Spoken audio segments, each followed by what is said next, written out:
In the shadows of foggy 19th century London, a phantom walked the cobbled streets of Whitechapel, a killer who moved with silence, struck with precision, and vanished without a trace.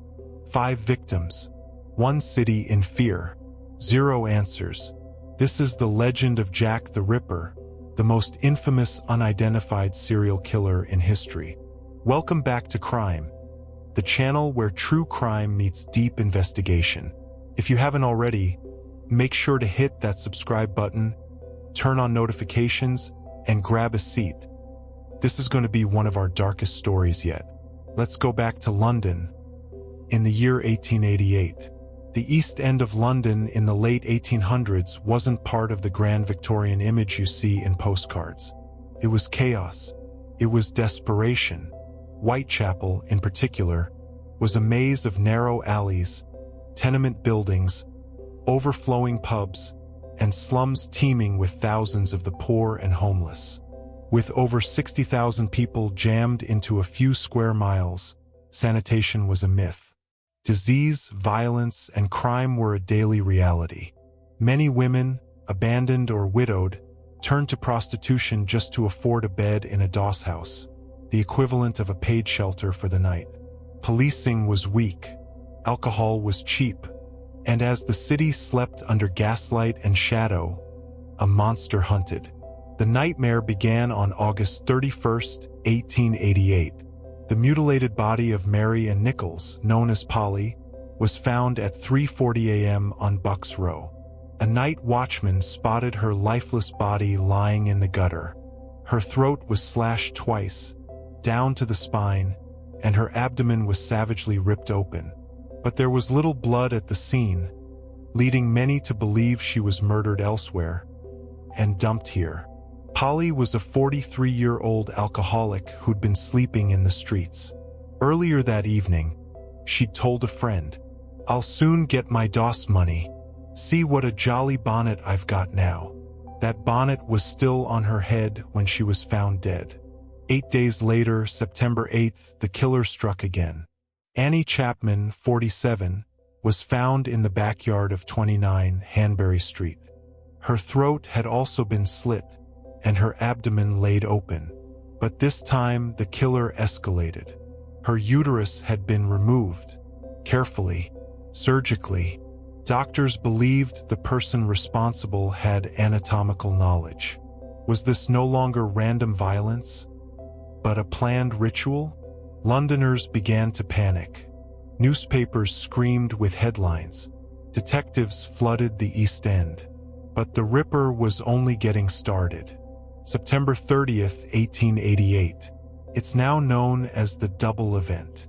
At 1 a.m., Elizabeth Stride, 45, was found in Dutfield's yard. Her throat had been cut, but her body wasn't mutilated. Some believe the killer was interrupted before finishing his work. Less than an hour later, just 15 minutes away, Catherine Eddowes, 46, was murdered in Mitre Square. This time, the Ripper unleashed his full brutality. Eddowes' face was slashed, her abdomen gutted, and part of her kidney was removed. Then came something truly terrifying. A piece of her bloody apron was found blocks away, beside a message scrawled in chalk. "The Jews are the men that will not be blamed for nothing." Police quickly washed the message off the wall, afraid it would ignite anti-Semitic riots. Still, the city was gripped by fear. London had never seen evil like this. The last and most horrifying murder came on November 9th, 1888. Mary Jane Kelly, just 25, was killed inside her small room at 13 Miller's Court. Unlike the others, this was a private space. The Ripper had time, and he used it. When police kicked in her door, they found a scene of unimaginable horror. Her body was dismembered, her face flayed beyond recognition. Organs were spread around the room. Her heart was missing. Even hardened investigators were shaken. Inspector Walter Dew later said, "It was the most ghastly sight I had ever seen, and I hope I shall never see such a sight again." While the murders unfolded, the media and police received hundreds of letters. Most were hoaxes, but 3 stood out. The Dear Boss letter, dated September 25th, was signed Jack the Ripper. It was the first time that name appeared. The Saucy Jackie postcard, received October 1st, referenced the double event before it was public.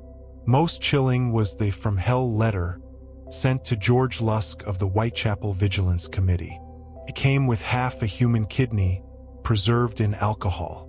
Catherine Eddowes was missing a kidney. The writer said he had fried and ate. Despite an army of detectives, 80,000 interviews, and 2,000 suspects, Jack the Ripper was never caught. Over the years, suspects have included Montague John Druitt, a barrister who drowned himself a month after the final murder. Some say he had a mental breakdown. Aaron Kosminski, a Polish-Jewish barber institutionalized soon after the murders. In 2014, a shawl said to belong to Eddowes was tested for DNA and reportedly matched Kosminski's family. But the science was shaky. Prince Albert Victor, Queen Victoria's grandson. Some conspiracy theories claimed the royal family covered up his involvement. There's little evidence, but the story persists. Francis Tumblety, an American quack doctor with a known hatred of women and shady surgical tools.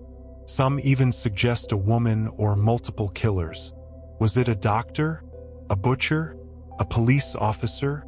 A traveler who fled the country? We may never know. After Mary Jane Kelly's brutal murder, the killings stopped. Why? Did he die?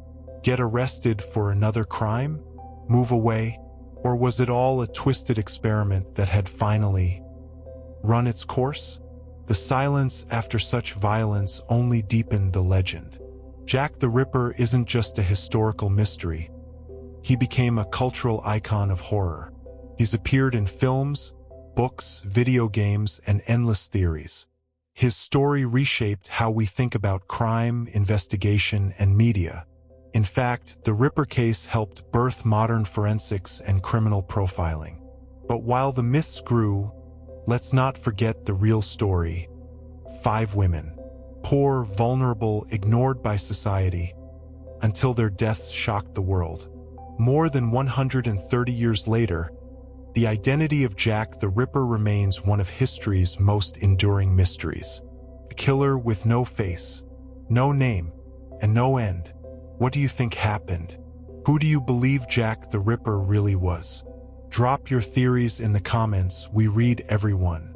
If you found this episode chilling, informative, or eye-opening, give us a like, subscribe, and turn on notifications so you never miss our daily dives into true crime. This is crime where the past speaks, and we listen. Until next time, stay curious, stay cautious, and always stay in the light.